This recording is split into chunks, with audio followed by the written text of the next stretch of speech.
Now we talk about baseball with Aram Leighton. Tuesday, April 4th, the Just Baseball Show presented by BetMGM. We love betting with the king of sportsbooks. You should too. Use the promo code JustBaseball.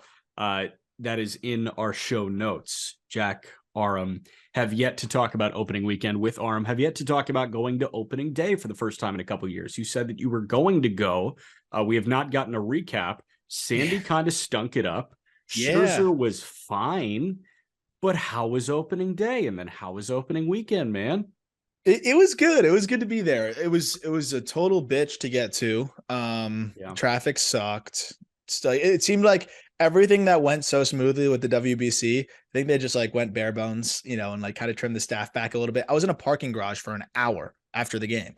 So like that side of things kind of stunk. The game itself, great. The Marlins gave you just enough offense to make the game interesting. Garrett Cooper, big home run. That was fun. But it was pretty interesting to see Sandy struggle like that. I've never really seen Sandy fight command issues quite to that degree. Scherzer, you said fine. Like I thought he was really good up until that Garrett Cooper swing, really. Like he had been pretty damn sharp. Obviously, the Marlins lineup's not great, but it was just nice to be there, man. Like decent crowd, a lot of Mets fans. Steve Cohen was in the stands, nice. Which was very funny. Boots over with the Mets section, just kind of walking around, doing his thing. But it was fun. It was a good environment. I saw Serena there. That was pretty cool. Serena Williams, the GOAT.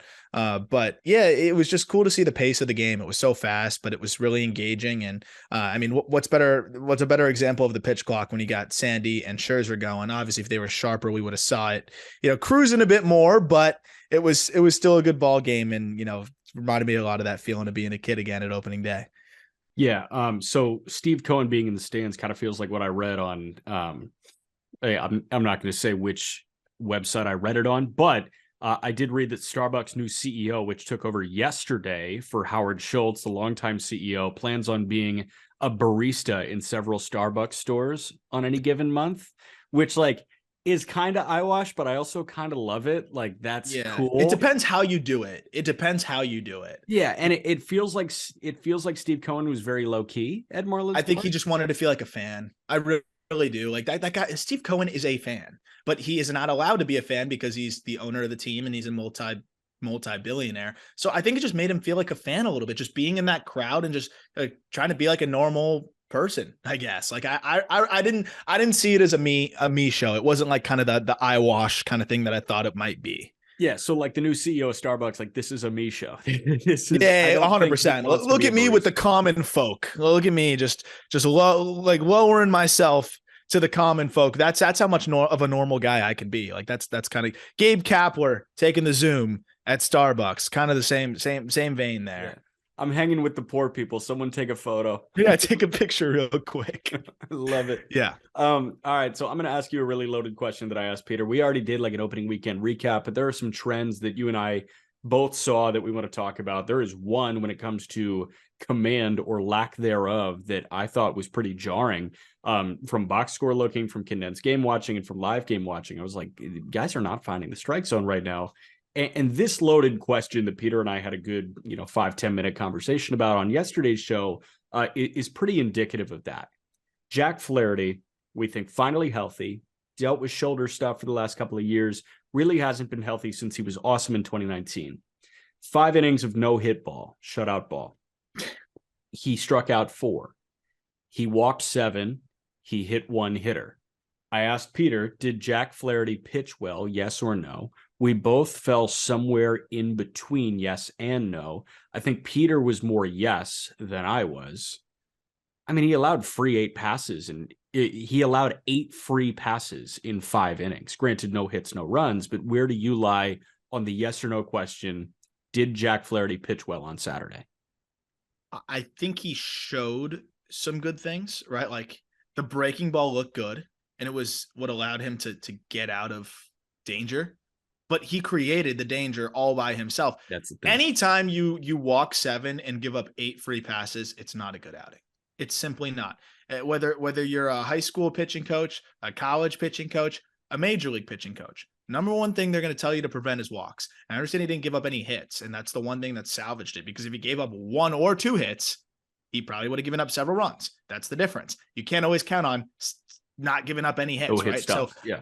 if you walk 7 guys, it's a red flag. It's a concern. And I think Jack Flaherty will say that I felt good about certain things. I don't think he's chasing results at this point. I think he's chasing health and execution. Obviously didn't execute in some ways, but did execute in others to be able to get some swings and misses on the break. He threw a couple nasty sliders that were on Pitching Ninja, but I mean, the velo fluctuated. He did show a cutter that was interesting, so maybe that was why he wasn't commanding it well. But to answer your question directly, if you walk 7 batters and give up 8 free passes, you did not pitch well. I don't care if you threw 5 no-hit innings. And so to me, he didn't pitch well, but there were some decent signs there from him. Yes. So that is kind of where I stand too. And Peter was of the thinking where, hey, that's a really good Blue Jays lineup. And he ended up throwing 5 shutout innings.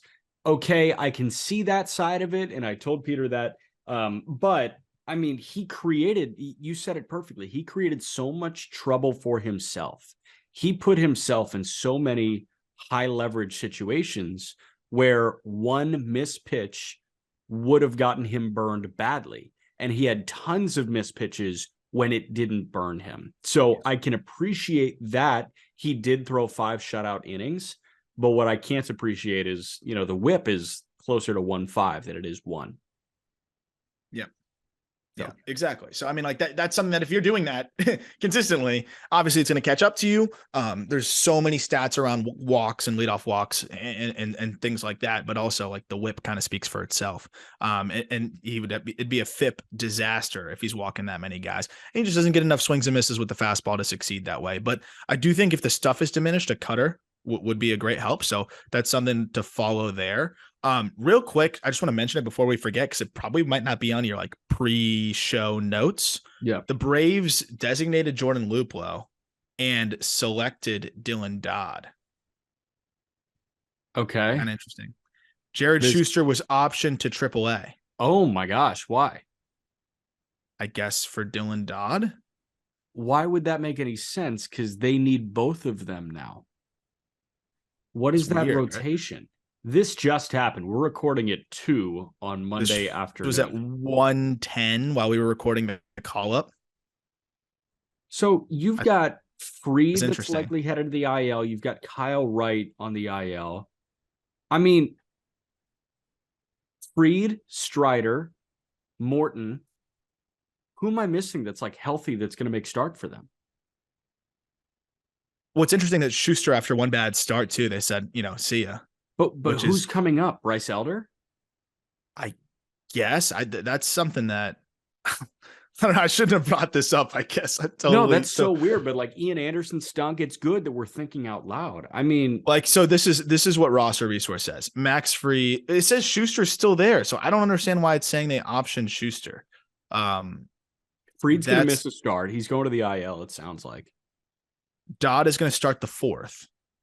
So tomorrow. Yes, today. So today, for those listening. Yeah, I don't understand. That's so weird. Okay, Luplow kind of makes sense for me because now that clears up a spot for Adrianza. So it's the bench is d'Arnaud, Adrianza, who is a true utility guy, Sam Hilliard, and Kevin Pillar. So I understand getting Luplow off the roster, but the Schuster Dodd juggle is weird. I think just for transparency, like, I'm pretty sure they haven't decided what the other spot's going to be. So maybe they're going to bring up Elder and let Schuster go work on something in triple. That's pretty surprising given that it was a bad start. It was a really bad start against the Nationals, but like, he was great in the spring. Why would you just send Schuster down? I have no idea. Also real quick, we know it's probably not going to be Ian Anderson because that guy just can't find it right now. What's the deal there? That was really rough to see. He gave up 6 against the Jacksonville Jumbo Shrimp. I mean, that's AAA Marlins. The MLB Marlins are not good. AAA Marlins lineup ain't that good either. Really tough to see. Ian Anderson's going to be a dive that I'm interested to do very soon. You said he gave up 6. He didn't make it out of the first inning. He got 2 outs. Didn't make it out of the first. Yeah, I mean, like, that's just super. It was just rough. I think Burdick hit 113 off of him. Like, it was rough. Also, here's the announcement from the Braves. Braves today selected the contract of Dylan Dodd to Atlanta Braves, optioned Jared Schuster to AAA Gwinnett to make room on the 40-man roster. Atlanta designated Jordan Luplow for assignment. So I think we're waiting for one more move. We should have one more corresponding move to Schuster getting optioned. Because Luplow got DFA'd. Was Luplow on the active roster, though? That's the question. Oh, I guess he might have not been. You don't think he was on the active roster, so that's the difference. So they just swapped them out. And then they had to create a spot on the 40-man because Schuster had been added to the 40-man.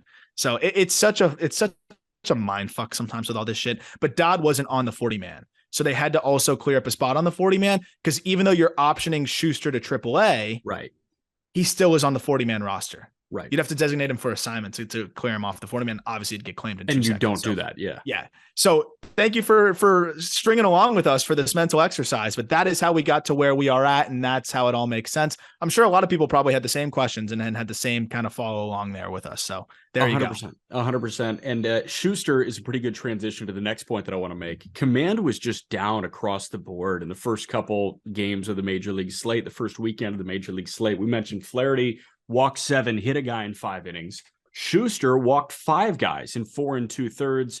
He did not do that at the minor league level last year. He hardly did that at Wake when he was a Demon Deacon.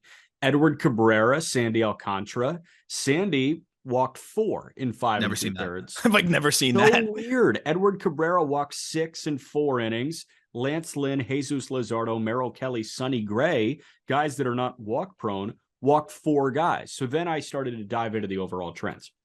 Overall, there were 15 starting pitchers this weekend that walked 4 or more guys. Compare that number 15 with 11 that walked 4 or more in the first weekend of last year. There were 30 that walked 3 or more guys this past weekend. Compared that number 30 with 23 that did that in 2022. Really odd. I think I point to the pitch clock. You brought that up on the call up, and I think you're totally right. In the minor leagues, it was weird because they've had the pitch clock, so it was a little bit more layered. Major leagues, it's cut and dry, right? You talked about it when we recorded about just not having that second to recalibrate. And if you're on, it's a blessing because you want to get on the rubber and go. And oftentimes we see hitters try to disrupt the rhythm of a pitcher. That said, pitchers are trying to get into rhythm.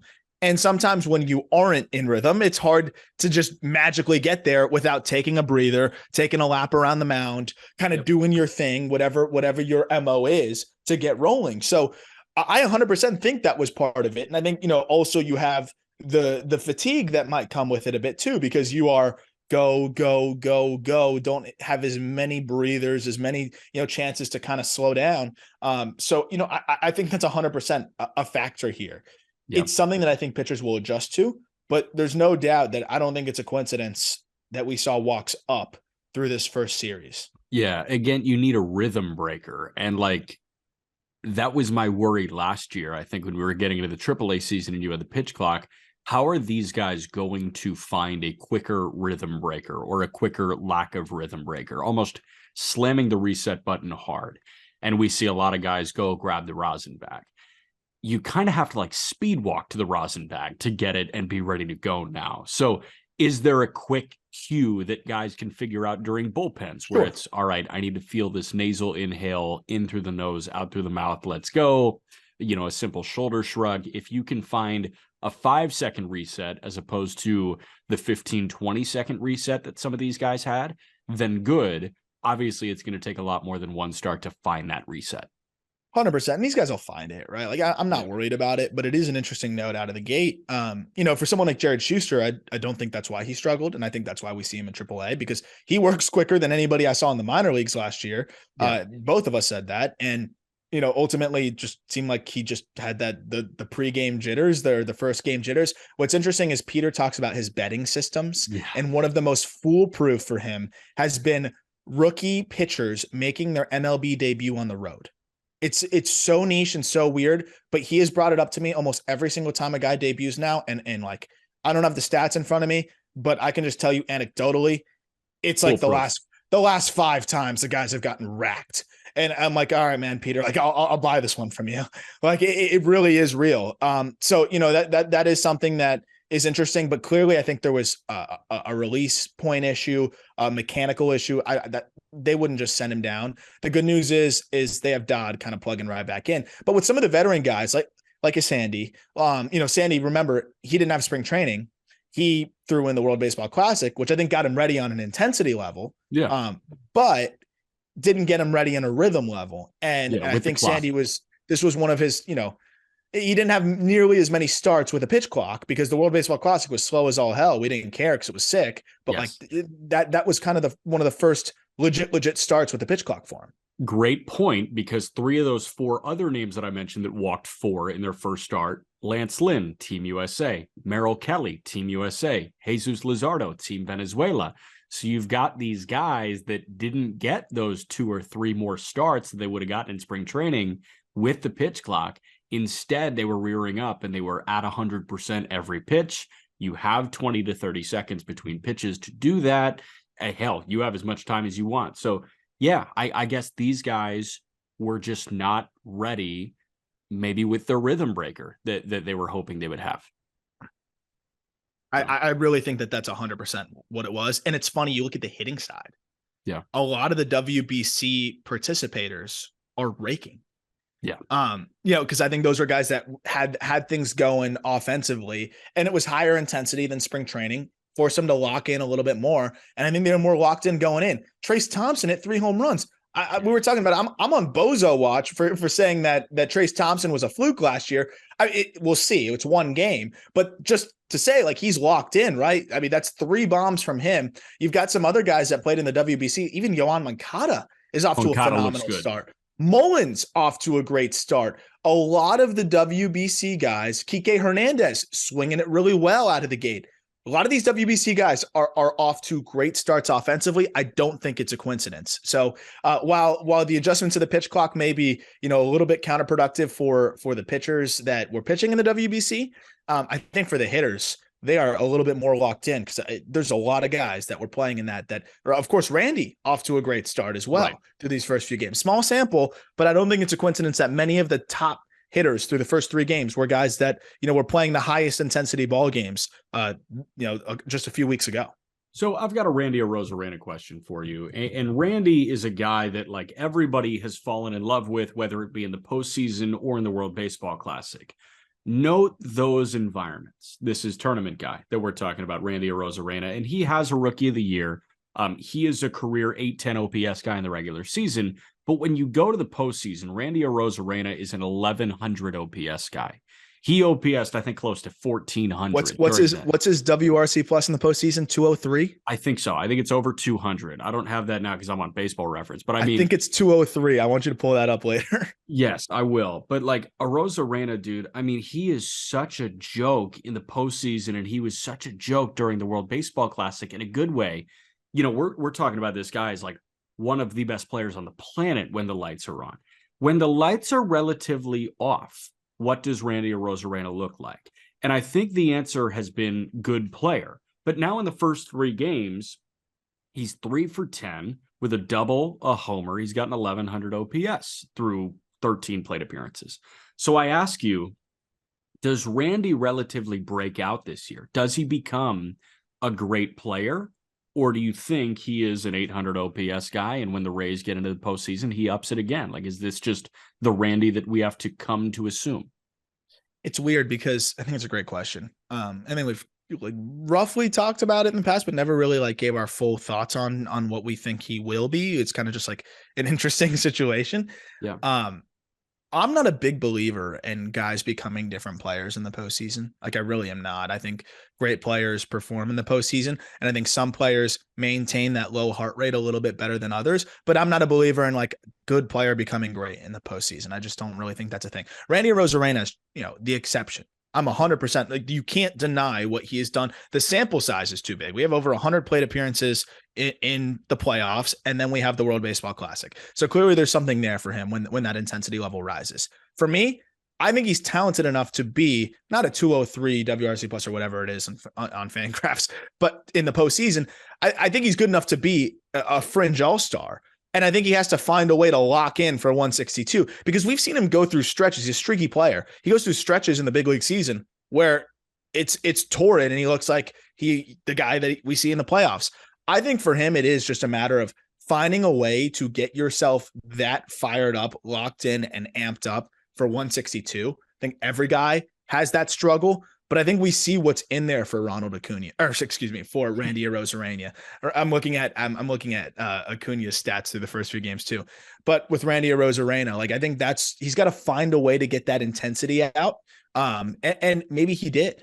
So if he found a way to get himself that locked in, that could just be the difference. So I think it's very possible that we could see more from Arozarena at this point. It doesn't help that he plays his regular season games in one of the biggest just kind of deserts that there are in baseball stadiums, with the way Rays fans are and with the way that stadium kind of is set up. So if he finds a way to get himself locked in, I do think that could be a difference. He jumps from a 130 WRC plus guy in his career in the regular season to 203 in the postseason. I got it. Yeah. Spot on. 203 nice. WRC plus in the postseason, 130 WRC plus in the regular season. And a 130 WRC plus is really good.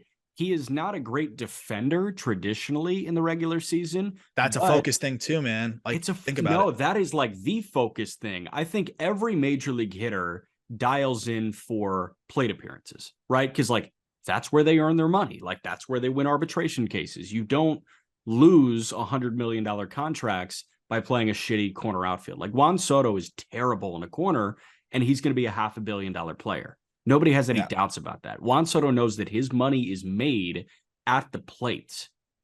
Randy Arozarena, like he knows the plate is where you got to lock in. If he locks in defensively like he was in the World Baseball Classic, I mean, we could be talking about an all-star, and we could be talking about a 9-figure type guy instead of an 8-figure type guy, which is still really good. I think it would be fair to call Randy Arozarena the most fascinating player in baseball for that exact reason. Just because like we don't know. Like he might just still be the same guy, or he could be a 9-figure player. There's not that many guys that it's that wide of a range. And I'm really excited to see, because I think after this year, it's pretty much cut and dry. Like if he doesn't level up to another point this year, I think we kind of know that it's just the dichotomy of Randy Arozarena, and that's just going to be what it is. So yes or no, does he level up? I think he does. I don't think he levels up to like superstar or whatever. Like I think he levels up just a full notch. I think the defense is a notch better. And I think he realizes that there's money coming soon. He's, the years of arbitration are dwindling. I think he's gonna be a free agent in 2 years. I think so. So like, I think he realizes like, hey, if I can prove that I can do this over 140, it doesn't even have to be all 162 defensively. And also it's just like, sometimes guys will take a pitch off or two, like in the box, even it's a 5-run game in the 8th. You might not be as locked in. I agree that they probably don't do it as much as they do it in the field. Guys definitely do it in the field. Yeah. I've heard that firsthand. But it's definitely something that could be a difference maker for him. I mean, we could talk about good defense could put him with the offense that he already puts up. If that's a slight improvement offensively, good defense can make him a 5-win player. 2021, he won the Rookie of the Year with a 3.8 FWAR. I think he could be a 5-win guy. Like, I think that he could better that by a whole win, which is really impressive from Randy. And I do think, even though he has been good, this could be a massive breakout coming from him. And the Rays may kick themselves if they don't extend him, if he puts up a monster year this year. Which is why I think we're going to get a news release at some point soon. 5 years, $75 million with an option on the back end, I think. Yes. If I were a betting man, I would say that Erik Neander and Randy Arozarena's people are already sitting down. I think that he knows what they could have here and what they already do have. In terms of appeal, Randy Arozarena is going to bring people to Tropicana Field, and that's a really hard thing to do. But the duo of Wander and Randy in that lineup on a McClanahan start day, or on a Glasnow start day, or the way Rasmussen is trending on a Rasmussen start day. Must-see TV. Must-see TV. So now I know one of your takeaways was that weekend at the Trop. Yeah. I mean, they looked lights out. Jeffrey Springs is that dude. And that was going to be my question. So I wanted to pose a question to you. Because I think we have statistically, you talked about in the last episode, right? Who the worst offense was through the first week. Did you talk about that? I didn't mention the WRC plus number. I saw this on Twitter, and I'll hunt down who put it out. But So you have the WRC plus number, then I'll pose the question. The Detroit Tigers put up a 15 WRC plus through the first 3 games. So they faced the Rays through those first 3 games. Is that more of a terrible Tigers lineup or a lights out Rays pitching staff? And I know that the correct answer is probably a little of both, but it's not going to be 50-50 split down the middle, right? There's going to be a slight favor to one of them. Which one is it to you? I think the Rays rotation is that good. Yes. I think that's the correct answer too. I think the Tigers are not going to hit that well this year, but I do think they're going to hit better. It hasn't changed from what I said before the season. I think they're going to hit better than a lot of people think. And I think that a lot of young hitters and a lot of bounce back candidates in Meadows, even Javi Baez, just got thrown into a buzzsaw for the first week on the road, like the first series. And they got carved up. Watching the video of those games, I was watching a quick pitch, and then D-Row was also breaking down Springs and a couple of these guys. It wasn't just like challenge you and blow it by you. They were just dicing, hitting their spots. It was a tunneling masterclass. Like these guys were all locked in, specifically Springs. Is the Tigers offense, on the weaker side potentially? Sure. For sure. But I think that this was a statement from the Rays pitching staff. Like I don't think that that's going to taper off anytime soon. And I think that the Tigers lineup's going to bounce back in the next couple of years. I think they're going to put up some good numbers against the Red Sox pitching staff. I do. Yes, and we're going to see Rasmussen start in Washington tonight. We're talking about that last night, and then we're going to see Josh Fleming start a game tonight in Washington. Then it turns back over to McClanahan. Off day, you got Eflin starting a series at home against Oakland. So it does really help the narrative that the Tigers are opening with, or that the Rays are opening with the Tigers, the Nats, and the A's. Yeah. But when fully healthy, they just handed Zach Eflin $40 million, and he may not even be in the 5-man rotation. That's how good they could be in August. McClanahan, Springs, Rasmussen, Glasnow, and Taj Bradley, if he bounces back after this tough first start, like, dude, you could trade one of them and not feel it. Yeah, I agree. And they won't, but like maybe in the offseason. They'll figure it out. Like if they go 6-man rotation, that could be, they could run away with the staff ERA title. So on the Zach Eflin point, because I thought he's looked really good already. And that's the thing. They got so many different options that they can ride different hot hands, and there's no fall off. Like we talk about so many rotations where it's like good top 3, but man, that 4-5, not a problem with the Rays at all. Quick plug to our random MLB trades Twitter account that I sporadically run that I've been cold on recently. This trade's going to make it right after this episode. Zach Eflin was involved in a trade in 2014. He was involved in 2 trades in 2 days in 2014, and they're both hilarious. Zach Eflin was traded by the San Diego Padres with Yasmani Grandal and Joe Wieland to the Los Angeles Dodgers for Matt Kemp, Tim Fedorowicz, and cash, right? Fedorovich. You don't remember Tim Fedorovich, catching legend? Not really. Right. Next day, he is traded by the Los Angeles Dodgers with Tom Windle, a minor leaguer, to the Philadelphia Phillies for Jimmy Rollins. That's just like, that's a sick trade resume. He was involved in trades with Grandal, Kemp, and J-Roll. That's really good. Shout out Zach Eflin, man. Guy's been around the block, and all of a sudden he was a first-round pick, 33rd overall in 2012. That is really cool. McClanahan looked awesome. I don't want to take anything away from McClanahan because it's the Tigers. But McClanahan just looked great. And I think that guy, people are already talking about him as like a top 10 pitcher in baseball. I think inarguably that guy's going to be a top 10 pitcher in baseball by year's end. I think it's already kind of inarguable, but also when you then list out 10 arms, I'm like, oh shit. So I get it. I know. Like it's one of those things where you're like, oh, top 10, no doubt. And then you list them out. But that said, I think it's pretty inarguable that he's right there. Yeah. And I think that people are going to put Rodon over McClanahan right now. But if Rodon can't make it through the whole season, I know he's probably due back in a month or two. If Rodon, struggles when he's back and McClanahan looks like McClanahan, I think we're talking about McClanahan, Cease, and Sandy as the new guard of pitching. I can get with that 100%. Speaking of which, yeah, I was say, how about Kodai Senga? So speaking of which, 14 arms that threw 3 innings or more in an outing this weekend sat 97 or above. Think about that. Think about new baseball.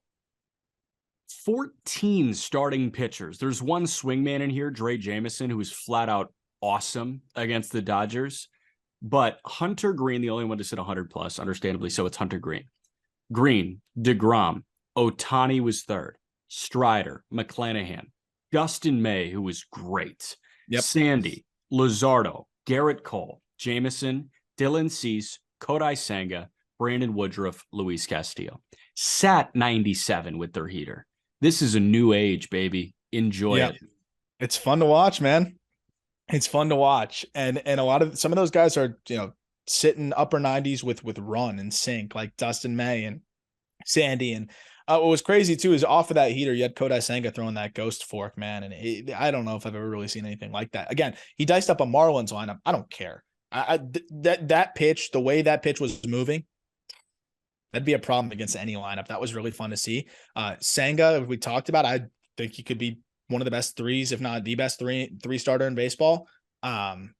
I'm excited to see him against some other lineups and, really show that off, because that pitch works to lefties and righties. It's going to be a lot of fun. The consensus around Kodai Senga was $75 million was very cheap for him. 100%. I think we saw that right away. 100%.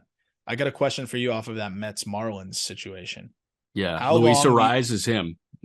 Luis Arraez is that dude. But I think it encapsulates, like, Luis Arraez got on base 4 times in a game and did not score. Yeah. Like that is, like you see the meme of the Bugatti and like the trailer park house. Right. Like that kind of is the way it is, because I look at what they got with Jazz Chisholm now in center field, which is, I'm going to give you a question on that. You're negating the value of your most talented player, and having him out there. I'm here for them to try it. We'll see what happens. But Arraez is going to get on base. He's hitting over 500. Looks like he is going to just pick apart those gaps, because he can just flick balls that are going to land over there, and he hits it hard enough to where you still have to give him respect over the head, right? Like we saw him put balls out. Like he's going to hit it hard enough to where you can't just play him shallow. You can't give him that. So he's going to use those low-and-deep gaps to his advantage. I think if he's healthy, he's going to win the batting title again, because not only are you going to give him a lot to hit as a leadoff guy, because you're not really worried about anybody after him, go after him. If he hits a single, strand him, but there's no reason to walk him. I think he's going to hit for the batting title again. I really do. But that's my overreaction early here. But how long do you give Jazz Chisholm in center field?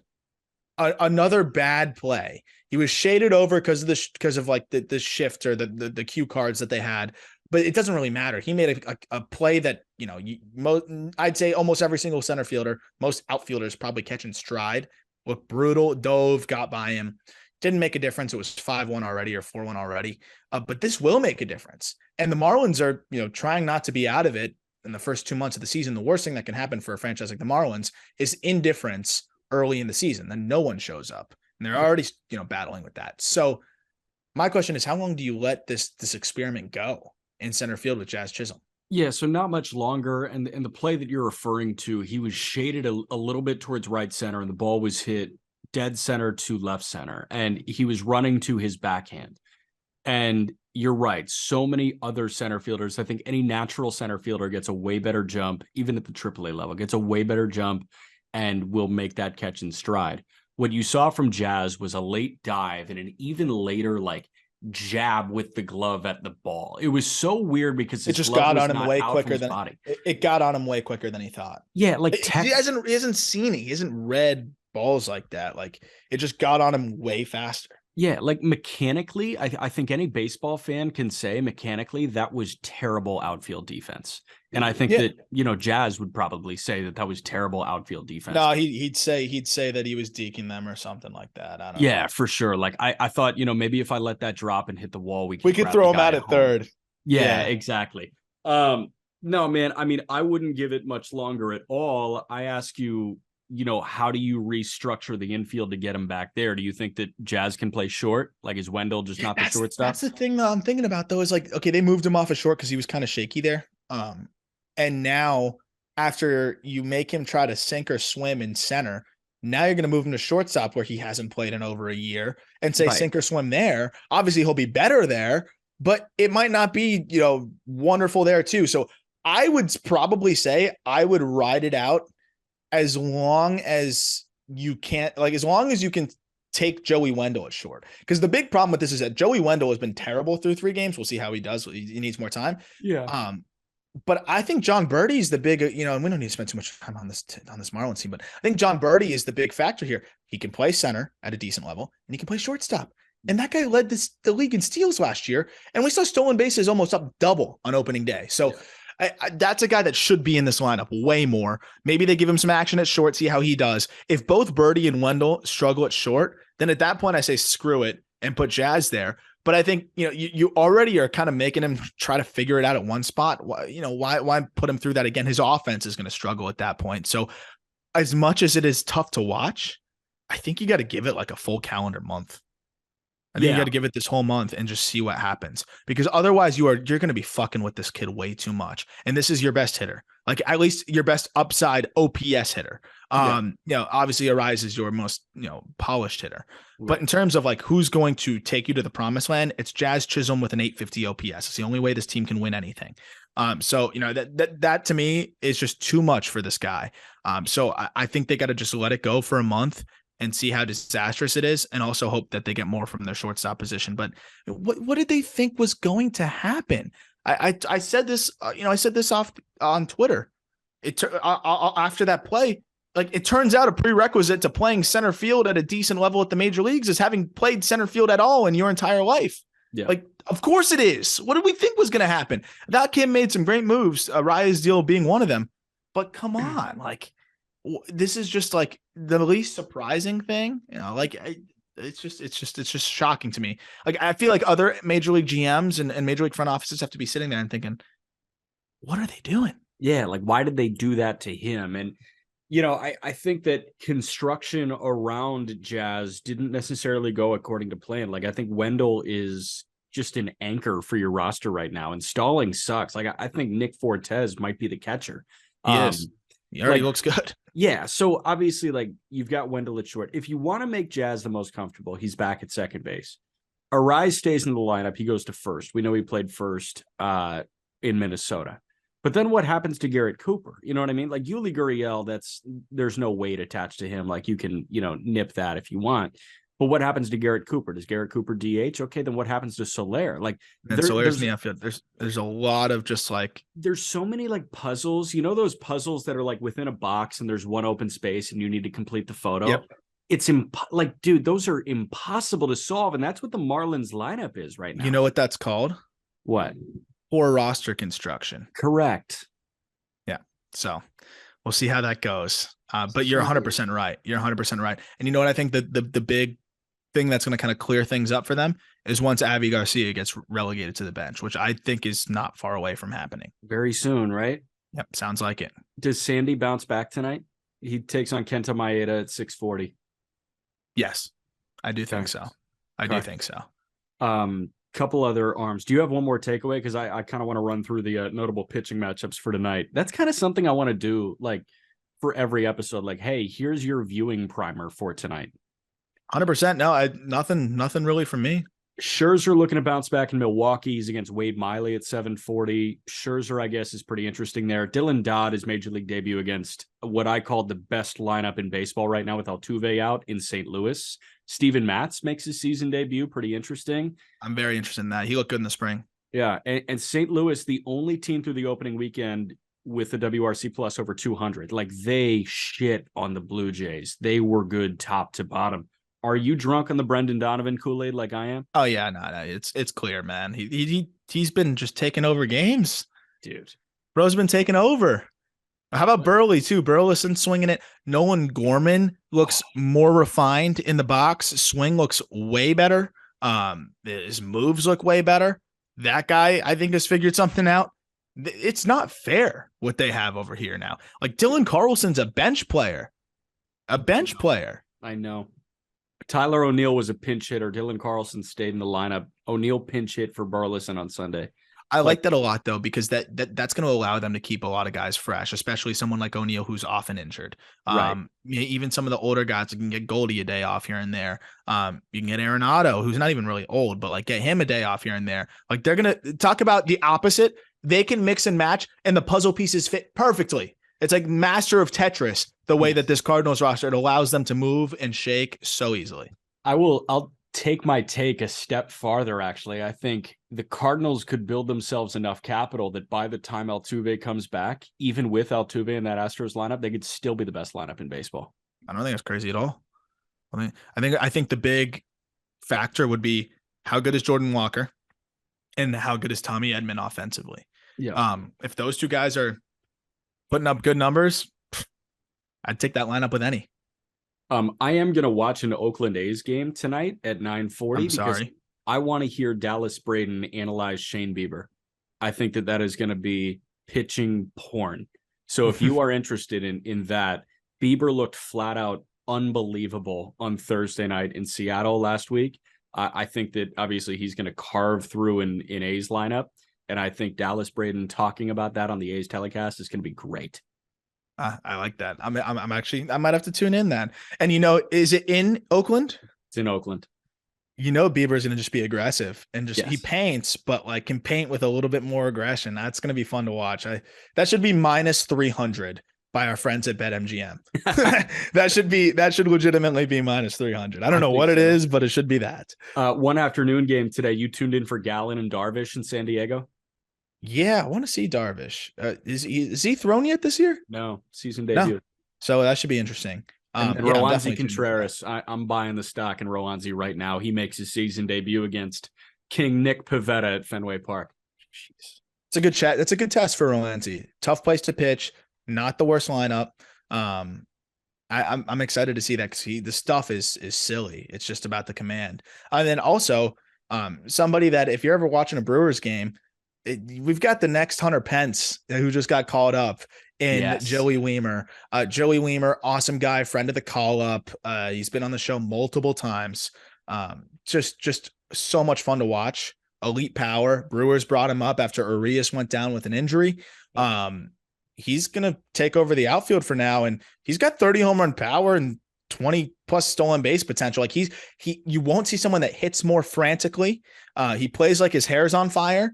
That's why I call him Hunter Pence, but he is so much fun. I hope he succeeds. But that's a guy that if you're ever tuned into a game, look out for him because I can tell you he's a good dude and I can tell you he is really fun to watch. And he has a legit 80 grade arm, like a it's too much sometimes. He like throws it to the backstop. I'm like, bro, like he's like one of those guys. He's a big janitor throw guy. Yeah, but we love that. We love that. No, I'm telling you, he's a must watch.